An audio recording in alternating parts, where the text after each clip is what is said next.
এবং সেখানে হচ্ছে আমাদেরকে কেরিয়ার সেটেল করে দেওয়ার কথা হয় যে দেখো এখানে যে প্রত্যেকটা মানুষ মারা যাচ্ছে সবগুলোর দায়ভার কিন্তু তোমাদেরকে নিতে হবে।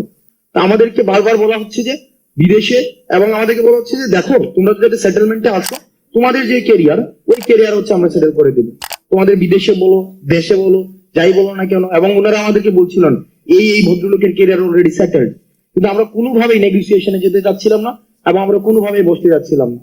তখন আমাদেরকে একটা সেফ রুমে নিয়ে যাওয়া হয়। সেফ রুমটা এখনো আছে কিনা আমি লোকেশন দিচ্ছি, সেটা হচ্ছে যে আমাদের মৎস্য ভবনের অপোজিট সাইডে আন্তর্জাতিক মাতৃভাষা ইনস্টিটিউট। বাইরে থেকে কোনোভাবেই বোঝা যাবে না যে এটা একটা ডিজিএফআই এর সেফ রুম। বাইরে থেকে মনে হবে এটা পরিত্যক্ত বাড়ি, কিন্তু আপনি যখন ভিতরে প্রবেশ করবেন দেখবেন সেখানে মডার্ন এমিনিটিস সবকিছু সেখানে অ্যাভেলেবেল, কনফারেন্স রুম রয়েছে, সবকিছু রয়েছে। সেখানে আমাদেরকে সন্ধ্যাবেলায় নিয়ে যাওয়া হয়।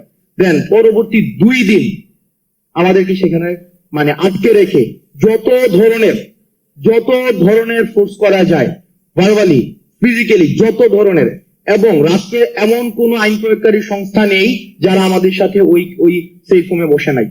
এবং মেন্টালি যত ধরনের টর্চার করা যায়। একবার আমাকে বলে যে সার্জিস রাজি হয়ে গিয়েছে, সুতরাং তুমি যদি রাজি না হও তাহলে তোমার ভবিষ্যৎ তুমি দেখবা। এবং আমরা সেখানে মিডিয়ার ভূমিকাটাই পড়ে আসছি।